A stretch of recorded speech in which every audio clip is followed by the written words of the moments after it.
Voilà, donc on poursuit cette semaine sur la Pentecôte. On a vu dans notre première soirée que parler de la Pentecôte, c'est d'abord parler d'une promesse qui a été faite, qui a été renouvelée aussi, promesse faite dans l'Ancien Testament, prophète que nous retrouvons dans ce que Jean-Baptiste a pu dire concernant Jésus, et puis Jésus lui-même nous fait cette promesse. Et puis hier, nous avons vu qu'entre la réalisation de la promesse et son accomplissement, il y a bien sûr un temps d'attente. Et nous avons vu que ce temps d'attente n'est pas toujours évident, mais Dieu est à l'œuvre. Ce n'est pas parce qu'il y a un temps d'attente que Dieu est totalement absent. Loin de là, Dieu travaille. Et puis ce soir, on poursuit avec la prière persévérante. Alors pourquoi aborder tout cela ? Pour que nous comprenions que la Pentecôte, ce n'est pas quelque chose que par hasard. Ça appartient au cœur de Dieu, c'est vrai, c'était dans le plan de Dieu, mais il y a un terrain qui a fait qu'il y a eu cette effusion du Saint-Esprit. Et ce qui se passe au niveau de la Pentecôte est là aussi pour nous enseigner aujourd'hui, Église de Jésus-Christ, enfants de Dieu, comment nous placer sur le terrain qui favorise cette effusion du Saint-Esprit. Alors, il y a cette attente, une attente active de la part des disciples, mais il y a aussi une prière persévérante. Alors, on va faire une lecture, on revient sur Actes chapitre 1er, les versets 12 à 14. Les versets 12 à 14. Alors, ils retournèrent à Jérusalem, de la montagne appelée des Oliviers, qui est près de Jérusalem, à la distance d'un chemin de sabbat. Quand ils furent arrivés, ils montèrent dans la chambre haute où ils se tenaient d'ordinaire. C'étaient Pierre, Jean, Jacques, André, Philippe, Thomas, Barthélemy, Matthieu, Jacques, fils d'Alphée, Simon le Zélote et Jude, fils de Jacques. Tous d'un commun accord persévéraient dans la prière avec les femmes et Marie, mère de Jésus, et avec les frères de Jésus. Je pense que vous l'avez remarqué vous-même dans votre vie, il existe une différence entre commencer avec Dieu et continuer avec Dieu. Beaucoup commencent avec enthousiasme, beaucoup commencent avec émotion, beaucoup commencent avec des promesses. Mais la question qu'il est important de se poser, est la question que la Bible nous pose, qui va persévérer ? Et on aurait pu prendre ce soir la parabole des terrains dans Matthieu 13, mais aussi dans Marc 4 ou Luc 8. Cette parabole est citée dans ces trois évangiles, les évangiles synoptiques, et elle montre que, oui, la semence est semée, elle tombe dans différents terrains, et on sait, à la lumière de ce que Jésus nous dit dans l'évangile de Luc, que la semence, c'est la parole, et que les terrains, c'est les dispositions de cœur. Et on voit des terrains qui accueillent avec enthousiasme, etc., mais la semence ne lève pas, ou alors c'est un terrain qui est plein de cailloux, il y a tellement de problèmes, de difficultés que ce cœur est là concentré sur les difficultés et ne permet pas à cette bonne semence qu'est la parole de porter son fruit. Mais dans tous les cas, il y a un certain enthousiasme qui est là. Mais on s'aperçoit qu'il n'y a que dans un seul terrain qu'il y a cette persévérance, où la semence peut la lever. Et Jésus, en relation d'ailleurs avec le salut, dira dans Matthieu 24, verset 13, « Mais celui qui persévérera jusqu'à la fin, celui-là sera sauvé. » Et dans ce cas précis, c'est vrai, il s'agit de venir à Jésus, parce qu'il est l'unique médiateur entre Dieu et les hommes, et venir à Jésus dans la confiance, mais il s'agit aussi, si je tiens compte du discours de Jésus en Jean 15, et il faut aussi demeurer en Jésus, demeurer en lui, parce que sans lui, on ne peut rien faire. Sans lui, il n'y a pas de salut. Et il faut, dans cette démarche, être là persévérant.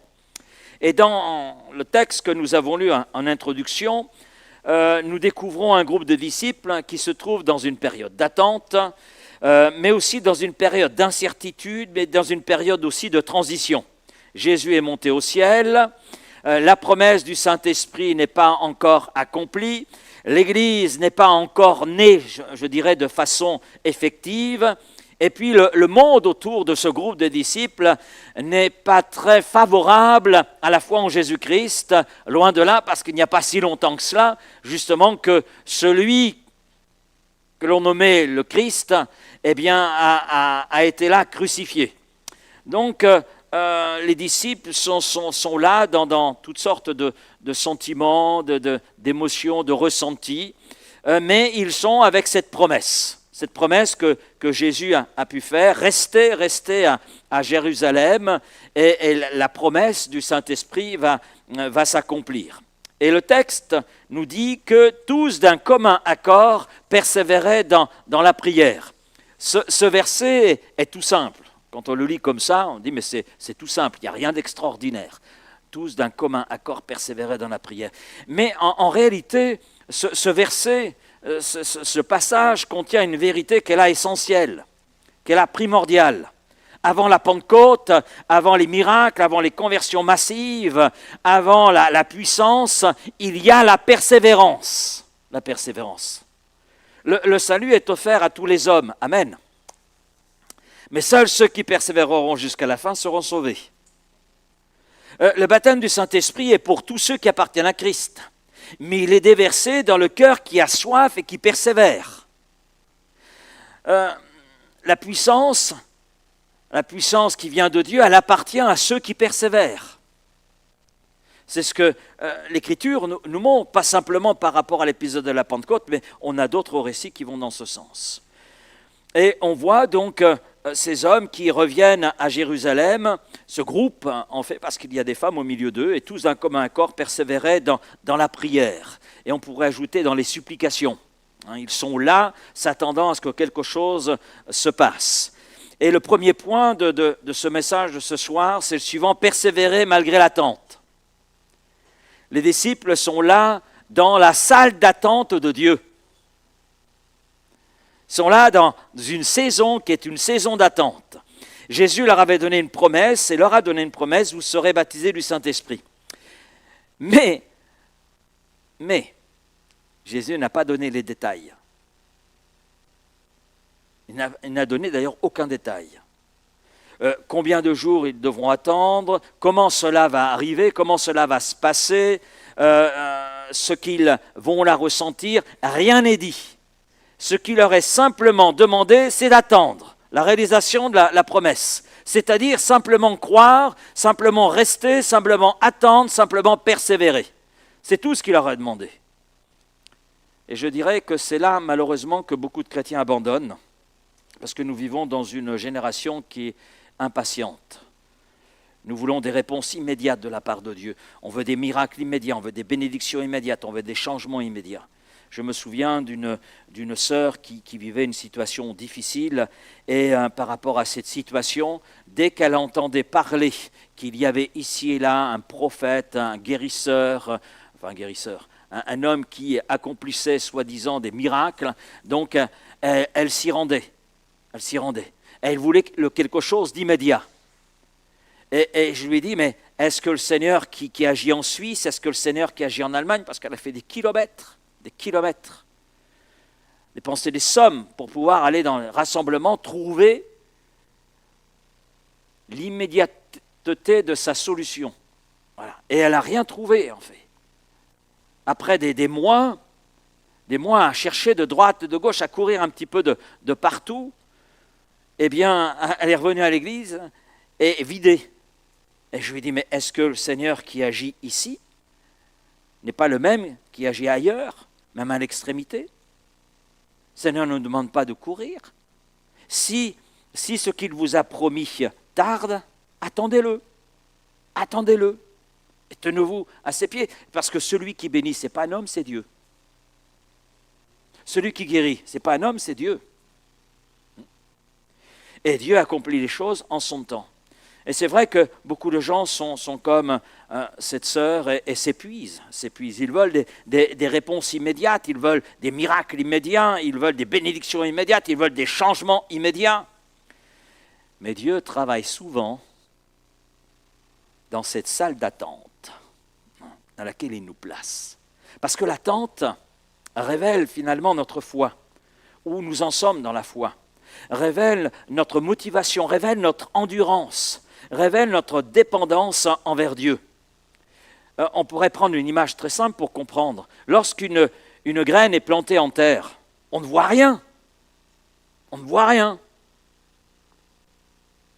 Et pourtant, à l'intérieur, dans ce que l'on ne voit pas, il y a un travail qui se fait. Et à un moment donné, eh bien, on voit le premier résultat de ce travail qui apparaît. On voit une plante qui sort de terre et puis ça grandit, etc. Donc, c'est la même chose quand Dieu nous fait attendre. Il prépare quelque chose. Il prépare quelque chose. Il nous prépare nous-mêmes, en fait. Ce quelque chose, c'est nous-mêmes. Et Dieu agit après une période de persévérance. C'est ce que nous voyons dans nombre de témoignages. Je pourrais prendre celui de Noé. Noé a persévéré avant la pluie. Combien de temps a-t-il pris pour construire l'arche ? 100 ans. 100 ans. Oui. Je dirais presque qu'il a passé sa vie à construire l'arche. Mais il a persévéré. Abraham a persévéré avant Isaac. Combien de temps a-t-il attendu ? 25 ans. Entre la promesse d'un héritier et l'arrivée de l'héritier, il y a 25 ans. Joseph, il a persévéré avant d'arriver au palais. David a persévéré avant d'arriver au trône. Pourtant, entre le temps où il a été oint par le prophète Samuel et le temps où il est devenu roi, il y a une salle d'attente. Il était là dans la salle d'attente et Dieu préparait son cœur. Et les disciples, c'est la même chose, ils sont là dans une salle d'attente de Dieu, mais ils persévèrent et Dieu travaille leur cœur. La promesse, elle existe, mais parfois, il nous faut traverser la salle d'attente de Dieu. Amen. Bon, là, on n'est que 3 à dire Amen. Je comprends qu'il y ait peu de Amen, parce qu'on n'aime pas cette salle d'attente. On n'aime pas cette salle d'attente dans laquelle Dieu nous place. Parce que ça va contre notre nature, va contre notre volonté, parce que nous, on veut tout de suite. Ben, s'il y a quelqu'un qui prend son temps, c'est Dieu. Et il prend le temps qu'il faut afin de préparer notre cœur. Le deuxième point, je serai très court sur ce point parce que nous l'aborderons demain soir, c'est persévérer dans l'unité. La Bible dit « tous d'un commun accord ». Cela signifie d'un même cœur. Ils tendent vers une même direction, il y a un même désir, une même attente. Littéralement, c'est une même passion. Une même passion. Quand il est dit « tous d'un commun accord », tous animés d'une même passion. Même passion. Et c'est vrai que le Saint-Esprit descend lorsqu'il y a ce terrain de l'unité. Alors, je ne m'attarde pas sur ce point parce que, justement, c'est un point important et ce point important, nous le verrons demain soir. Je poursuis. Le troisième point du message, c'est persévérer dans la prière. Le texte ne dit pas « ils ont prié une fois ». Le texte précise « ils persévéraient dans la prière ». Ils avaient le souffle long dans la prière. Ils avaient ce souffle du marathonien capable de prendre le temps qu'il fallait jusqu'à la réalisation de la promesse. Cela nous parle d'une continuité. Et c'est vrai que la prière, ce n'est pas un événement, mais c'est vraiment un mode de vie. Et on pourrait prendre en cela l'exemple même de Jésus. Jésus passait du temps dans la prière. Après les événements importants, avant les événements importants, nous voyons Jésus prier, il se retirait pour prier. On a tous ces récits dans les évangiles qui nous montrent que Jésus prenait du temps dans la prière. C'était un mode de vie pour Jésus. Et la prière, eh bien, devient pour les disciples un mode de vie, à l'exemple du Maître. Et cela doit être aussi un mode de vie pour l'Église et pour chacun d'entre nous. Trop de chrétiens veulent la puissance sans la prière. Beaucoup veulent l'onction, beaucoup veulent les miracles, les révélations, la victoire. Et on veut tout, bien souvent, sans attendre, sans prendre le temps dans la prière, sans attendre devant Dieu, sans chercher sa face, sans persévérer spirituellement. Mais quand je regarde la Pentecôte, elle est née dans une atmosphère de prière persévérante. d'une prière qui était là dans cette attente et qui, malgré l'attente, la longueur de l'attente, est allée jusqu'au bout. C'est sur ce terrain-là que le Saint-Esprit s'est manifesté. Et la prière persévérante transforme le cœur de celui qui prie. Quand nous persévérons dans la prière, notre cœur change. On ne le voit pas, on ne le réalise pas, mais il y a des choses qui se font en nous. Nos pensées changent.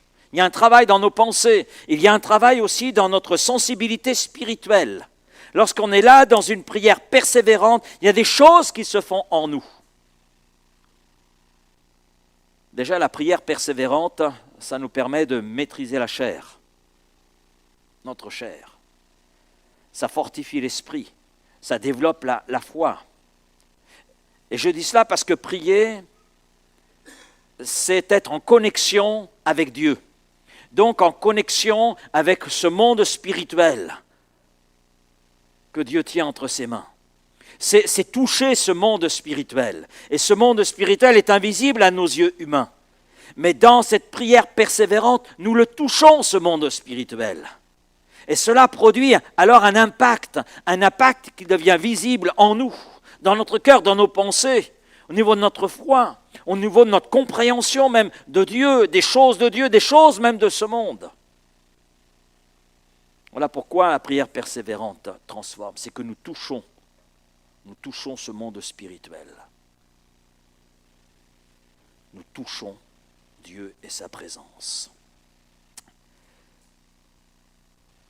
Mon quatrième point, persévérer avant la manifestation de la puissance. Ça, c'est un principe spirituel important. Dieu prépare les hommes avant de manifester sa puissance. Les disciples voulaient probablement voir le feu, les miracles, la gloire, choses auxquelles ils ont été habitués d'ailleurs, quand ils ont suivi Jésus. Ils l'ont suivi pendant 3 ans et demi. Qu'ont-ils vu? Ils ont vu des prodiges, ils ont vu des miracles, ils ont vu des démoniaques chasser de personnes, ils ont vu des paralytiques être là totalement restaurés, ils ont vu des choses extraordinaires. Ils ont même participé à ces choses. Et à un moment donné, ils sont tellement joyeux que Jésus leur dit ceci: « Réjouissez-vous plutôt de savoir que vos noms sont inscrits dans le livre de vie. » Et ils ont été habitués à voir ces choses-là avec Jésus. Mais certainement que dans leur cœur, ils s'attendaient à voir encore de telles choses. Mais Dieu voulait d'abord les préparer. Il voulait susciter en eux l'humilité. Il voulait susciter en eux l'unité. Il voulait susciter en eux la consécration, la persévérance. La chambre haute était non seulement la salle d'attente de Dieu, mais la chambre haute, c'était également une école spirituelle, c'était l'école de Dieu. Et dans cette chambre haute, les caractères de ses disciples ont été travaillés par Dieu. Dans cette prière persévérante, dans cette chambre haute, leur caractère a été travaillé. Leur cœur a été purifié. Il y a un travail qui s'est fait dans leur cœur. Il y a une dépendance de Dieu qui a grandi, Ils ont commencé dans la chambre haute à vivre sans la présence de Jésus. Donc, ne plus dépendre d'une personne qui était visible jusqu'à maintenant, mais à dépendre d'une personne qu'ils ne voyaient pas. Et c'est dans la chambre haute, dans cette prière persévérante qu'ils ont appris cela. Et c'était nécessaire pour eux. Parfois, nous demandons au Seigneur pourquoi ce délai. La réponse, c'est parce que Dieu prépare notre capacité à porter ce qu'il veut nous donner. Vous recevrez une puissance, a dit Jésus à ses disciples. Mais pour recevoir et porter cette puissance, il y avait besoin de passer par cette salle d'attente de Dieu et de passer par cette école spirituelle où leur cœur, leur être tout entier allait être là, travaillé par Dieu, afin de recevoir cette puissance qu'était le Saint-Esprit et de pouvoir ainsi avancer avec Dieu. Je crois qu'une bénédiction sans maturité peut devenir dangereuse. Dieu ne donne pas toujours immédiatement ce que nous demandons, non pas parce qu'il le refuse, Non pas parce que c'est en désaccord avec sa volonté, ça peut être en désaccord avec sa volonté, c'est évident. Si vous demandez que Dieu vous donne une Porsche Carrera, etc., je pense que Dieu a d'autres priorités. Hein, ça semble évident. Hein. Mais si on demande quelque chose qui est dans sa volonté, il peut nous sembler que Dieu tarde et que Dieu finalement refuse de nous exaucer. Non, c'est parfois, parce que, pour ne pas dire souvent, parce que Dieu prépare notre cœur en fait.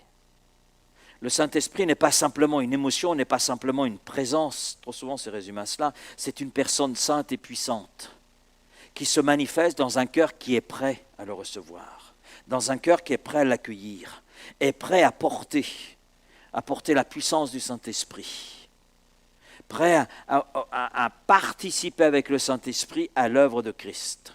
C'est cela. Cinquième point, le Saint-Esprit est donné à des croyants persévérants. Dans Acte 2, nous voyons le Saint-Esprit qui descend, qui se manifeste de façon glorieuse, de façon étonnante, surprenante. J'imagine que les 120 dans la chambre haute ne se sont jamais imaginés que le Saint-Esprit allait agir de la sorte.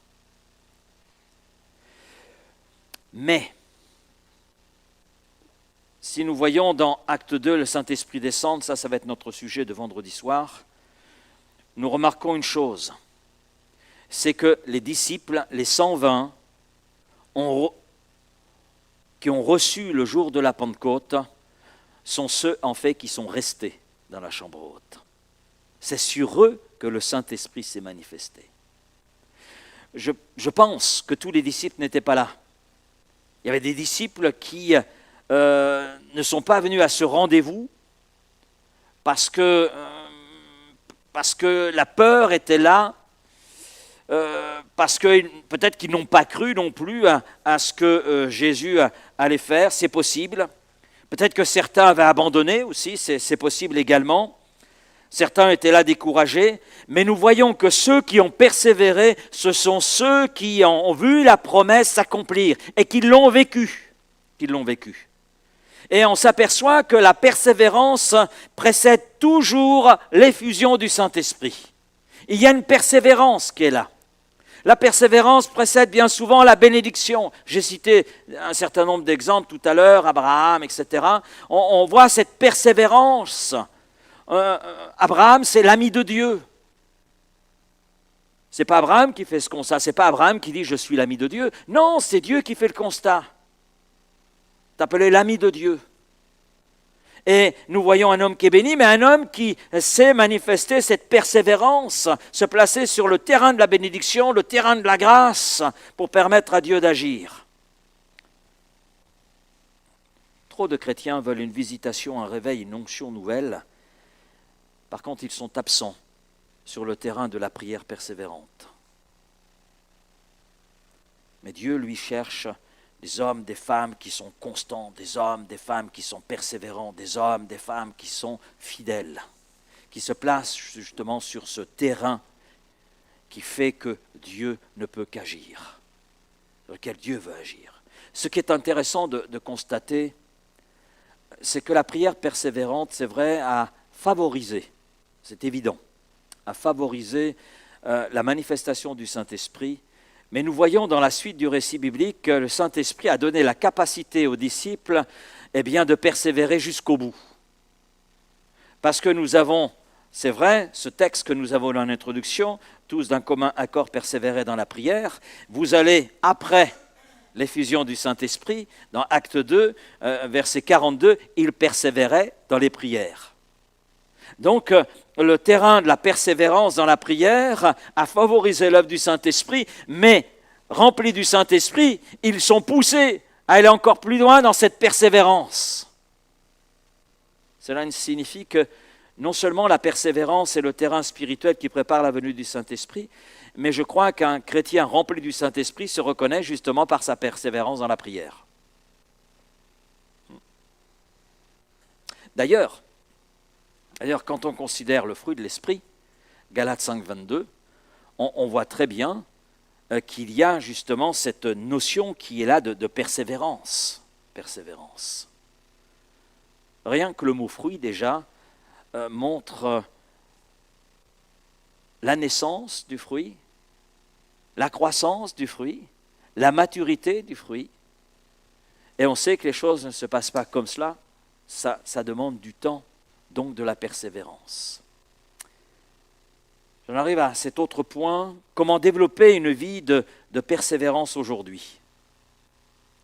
Alors vous avez 4 points. Il s'agit de persévérer même sans ressentir. Ça, c'est une expression que j'entends souvent. J'ai rien ressenti. Dieu n'était pas là. Je n'ai rien ressenti. On s'attache beaucoup au ressenti. Mais le Seigneur ne nous demande pas de ressentir. Ce n'est pas ce que Jésus demande à ses disciples. Il leur demande d'attendre et de recevoir cette manifestation du Saint-Esprit, de recevoir la personne du Saint-Esprit. Et le Seigneur ne nous demande pas de ressentir, ce qu'il nous demande, c'est de lui faire confiance. Ce n'est pas la même chose. Et la foi n'est pas premièrement une question de ressenti, c'est premièrement une question de confiance. Et je crois que c'est l'une des leçons, l'un des enseignements que nous laissent les disciples. Ils font confiance à Jésus, ils font confiance à la promesse que Jésus a faite, et ils sont là dans cette persévérance.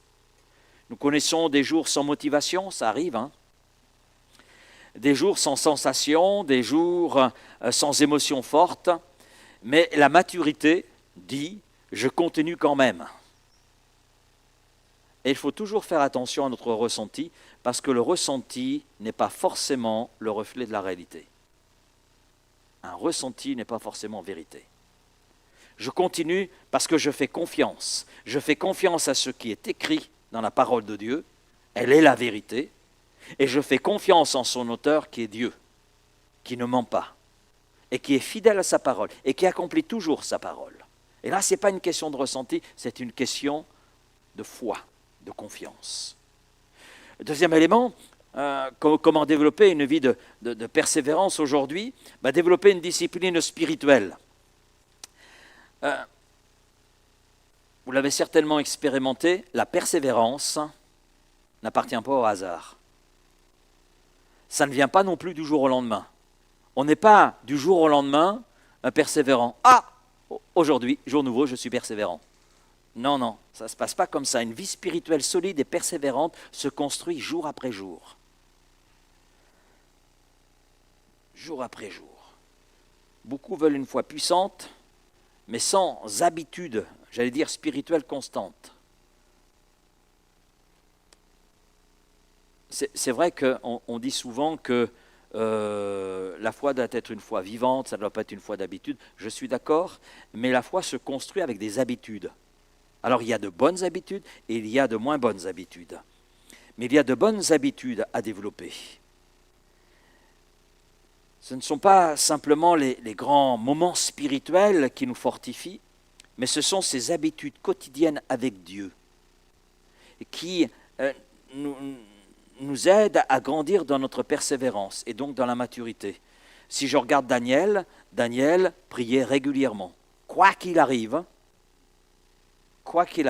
quelles que soient même les menaces, les circonstances, Daniel se tenait devant son Dieu. Et c'est un homme qui avait une bonne habitude de rechercher la face de Dieu, d'être dans la face de Dieu. Nous voyons David. David, c'est l'homme selon le cœur de Dieu. Donc il y a une relation toute particulière. D'ailleurs, quand on lit les psaumes, on s'en aperçoit. Et on pourrait dire que David, non seulement était un homme qui a développé une persévérance dans la prière, mais aussi dans l'adoration et à travers l'adoration. Et puis, les disciples, mais on le voit, ils étaient chaque jour assidus au temple. Chaque jour assidus au temple. Ça, c'est après la Pentecôte. Ce qui veut dire que cette persévérance qu'ils ont développée dans la chambre haute, ils l'ont cultivée, ils l'ont maintenue dans leur vie. Et la persévérance grandit lorsque la communion avec Dieu devient un style de vie, un mode de vie. La persévérance, elle grandit avec la prière au quotidien. Matthieu 6, 9 nous montre, c'est Jésus qui, à travers le sermon sur la montagne, nous parle de la prière. Lorsque vous priez, dites « Notre Père ». Mais Jésus dit « Entre dans le lieu secret Et là, ferme la porte derrière toi et adresse-toi à celui qui est ton Père. Et la prière quotidienne, c'est le souffle, la respiration de l'enfant de Dieu. Sans la prière, il est évident que nous n'avancerons pas. La prière, c'est cette connexion avec celui qui est source de vie, celui qui alimente, nourrit notre foi. Et la persévérance, elle se construit justement dans le secret de notre relation avec Dieu. Avant d'être forts publiquement, nous devons être fidèles secrètement. C'est dans le lieu secret que la foi grandit, que le caractère se forme, que les combats spirituels se gagnent. Je dirais que les grandes victoires visibles naissent souvent dans les moments invisibles de la prière. Daniel est envoyé dans la fosse aux lions. C'est un moment incroyable, parce qu'il en ressort indemne. C'est une grande victoire visible. Mais cette grande victoire visible, il l'a construite premièrement dans cette intimité avec Dieu. Chaque jour, Daniel était assidu dans la prière persévérant. Deuxième élément, c'est la lecture biblique. La parole de Dieu nourrit la persévérance. Un chrétien sans la Bible devient vulnérable. Il est la proie au découragement, il est la proie au doute, aux fausses doctrines, et ça pullule de nos jours, mais aussi à la confusion. Et d'ailleurs, Jésus ne s'y trompe pas dans Matthieu 4,4, référence facile à retenir, Matthieu 4,4, l'homme ne vivra pas de pain seulement, mais de toute parole qui sort de la bouche de Dieu. J'aime beaucoup ce verset, qui sort de la bouche de Dieu. Donc du cœur de Dieu. C'est de l'abondance du cœur que la bouche parle. Donc ça sort du cœur de Dieu. Et Jésus, en disant cela, nous montre l'importance que revêt sa parole. Sa parole écrite, sur laquelle il veille. Une parole vivante, une parole agissante. Et nous avons besoin de nous nourrir de cette parole. De la mémoriser. Et quand je dis la lecture biblique, c'est aussi méditer, prendre le temps de méditer, prendre le temps de réfléchir. Et cela avec l'aide du Saint-Esprit. Il y a aussi un autre élément, comment persévérer, comment développer la persévérance aujourd'hui, mais il y a aussi la communion fraternelle. La persévérance devient difficile quand on s'isole. D'abord, la Bible dit « Celui qui se tient à l'écart cherche ce qui lui plaît ». Donc, il n'est pas dans cette persévérance telle que Dieu l'entend. Dieu a voulu l'Église. Pourquoi ? Parce qu'il n'a pas voulu que ses enfants soient isolés les uns des autres. Il a voulu les rassembler. Et l'ennemi aime isoler. L'ennemi, c'est tout l'opposé de Dieu. Dieu rassemble, l'ennemi isole. Et nous savons qu'une braise qui est séparée du foyer va finir par se refroidir et ne servira plus à rien. Elle est inutile. De même, un croyant isolé devient plus vulnérable au découragement, à la tentation, à la fatigue spirituelle. Et ça, c'est le but de Satan, d'isoler. Il cherche toujours à isoler l'enfant de Dieu, à le séparer, avant de le croquer. Et puis la communion fraternelle, apporte l'encouragement, apporte le soutien, la correction aussi, la consolation, la croissance. Et cela dans les moments difficiles que l'on peut la traverser. Et Dieu utilise des frères et sœurs pour nous relever, pour nous consoler, pour nous aider. Et dans Actes de 42, on voit que c'est un fruit d'ailleurs de l'œuvre du Saint-Esprit. Saint-Esprit rassemble. Et il persévérait dans l'enseignement des apôtres et dans la communion fraternelle. Et d'ailleurs, lorsqu'il y avait un problème, on le voit dans Acte 12, Pierre est en prison, il est emprisonné, mais l'Église se rassemble pour prier en faveur de Pierre. Et lorsque Pierre, par l'intermédiaire d'un miracle, lui envoie un ange pour libérer Pierre de cette prison, que fait Pierre ? Eh bien, il va là où se trouve l'Église. Il va dans ce lieu. Et ensemble, ils élèvent la voix. Et ce qui s'est accompli en faveur de Pierre est un encouragement pour l'Église. Et tous ensemble, nous est dit d'un commun accord, ils élèvent la voix. Et qu'est-ce qui se passe? Le Saint-Esprit se manifeste tout à nouveau, comme au jour de la Pentecôte. Donc on voit les premiers disciples qui ont su persévérer avant, mais persévérer aussi après la Pentecôte. Parce que cette Église comprenait la croissance spirituelle. Elle ne se vit pas isolément, elle se vit ensemble. Et puis, autre point, c'est l'adoration. L'adoration. L'adoration, oui. L'adoration change l'atmosphère spirituelle. Quand nous adorons, notre cœur n'est plus concentré sur nos problèmes, nos difficultés, il est concentré sur celui qui est au cœur même de l'adoration, Dieu. Et dans ce moment-là, notre foi est renouvelée. Oui. Un cœur d'adorateur persévère mieux, pourquoi?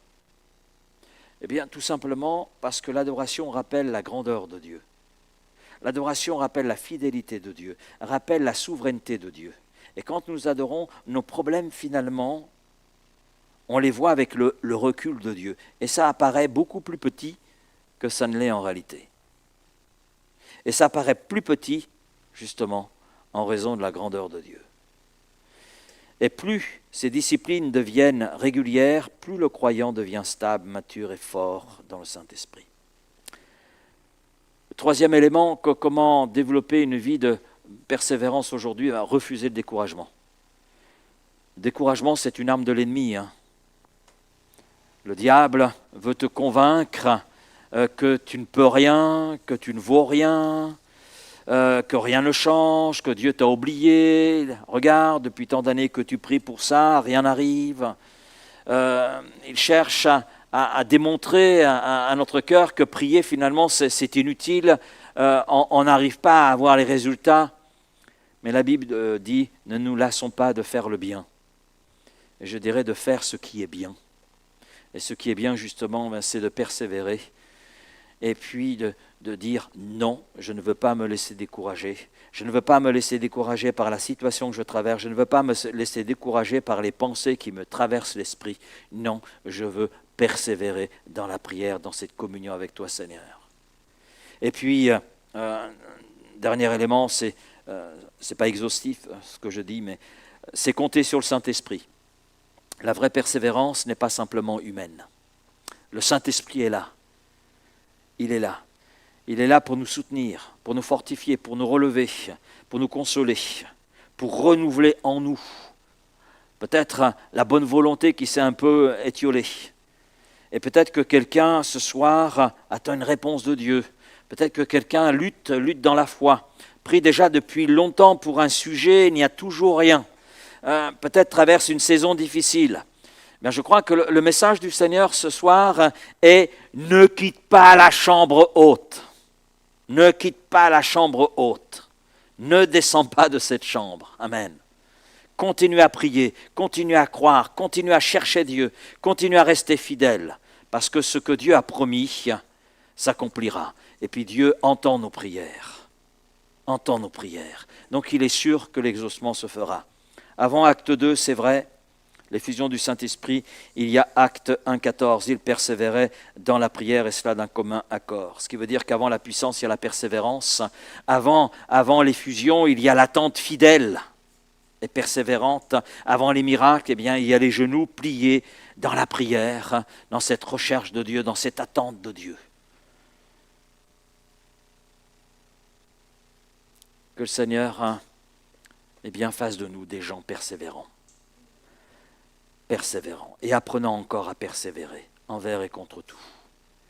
Et ainsi, la gloire de Dieu se manifestera dans nos vies, se manifestera avec nous, pas simplement en nous, mais aussi avec nous. Et on voit là les disciples sur ce terrain de la persévérance dans leur foi, persévérance dans l'attente, persévérance dans la prière. Ils sont là, eh bien, favorisant le terrain pour que la promesse faite par Jésus s'accomplisse. Que nous puissions nous aussi préparer ce terrain afin de favoriser l'action du Saint-Esprit dans nos vies. Amen. Seigneur, merci pour ta parole ce soir. Merci parce que tu veux nous donner d'être sur ce terrain identique à celui des disciples là dans la chambre haute. Parce que nous aspirons pour l'Église, mais aussi pour nos vies, de voir cette effusion du Saint-Esprit, de connaître cette effusion.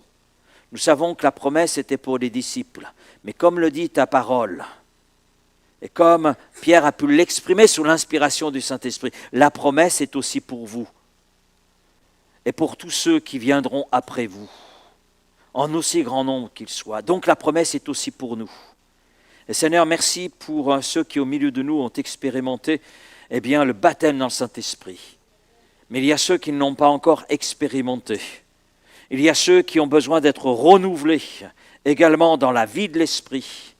Seigneur, je te prie de nous accompagner et que nous nous placions sur ce terrain sur lequel les 120 se sont placés dans la chambre haute et que nous favorisions la venue et l'effusion du Saint-Esprit au milieu de nous, dans l'Église, dans nos vies. Amen, Seigneur. Et je crois que cette semaine que nous passons ensemble devant toi, dans la recherche de ta face, mais également autour de ta parole, est une semaine qui n'est pas vaine. C'est une semaine où tu veux agir par la puissance et l'autorité du Saint-Esprit. Remplir, oui, celui qui n'est pas encore baptisé du Saint-Esprit. Amen. Renouveler celui qui l'a été, mais qui est peut-être aujourd'hui dans une certaine tiédeur. Tu veux raviver la flamme dans les cœurs, Seigneur. Tu veux te manifester dans l'Église, au milieu de nous. Nous avons faim et soif de toi. J'ai faim et soif de l'œuvre du Saint-Esprit au milieu de nous. J'ai faim et soif de l'œuvre du Saint-Esprit dans la vie de mes frères et sœurs. J'ai faim et soif de l'œuvre du Saint-Esprit dans ma vie. Et Seigneur, merci pour le témoignage que tu nous laisses de ces 120 dans la chambre haute, qui ont su être sur ce terrain favorisant l'œuvre du Saint-Esprit. Et nous voulons rentrer sur ce même terrain et vivre ces choses. Amen. Oh Seigneur, merci pour tout ce que tu nous réserves cette semaine, Seigneur. Merci pour la soirée d'avant-hier, d'hier, de ce soir. Merci pour celle à venir et les temps que nous prendrons dans la prière vendredi, samedi. Nous attendons à toi parce que nous nous serons placés sur ce terrain favorisant la venue du Saint-Esprit. Merci Père, dans le nom de Jésus-Christ, pour tout ce que tu veux opérer. Oui Seigneur, tu veux manifester ta grâce, manifester ta bonté, manifester ta compassion, manifester ta miséricorde, ta grandeur, mais aussi ta puissance au milieu de nous. Et nous t'en remercions dans le nom de Jésus. Amen.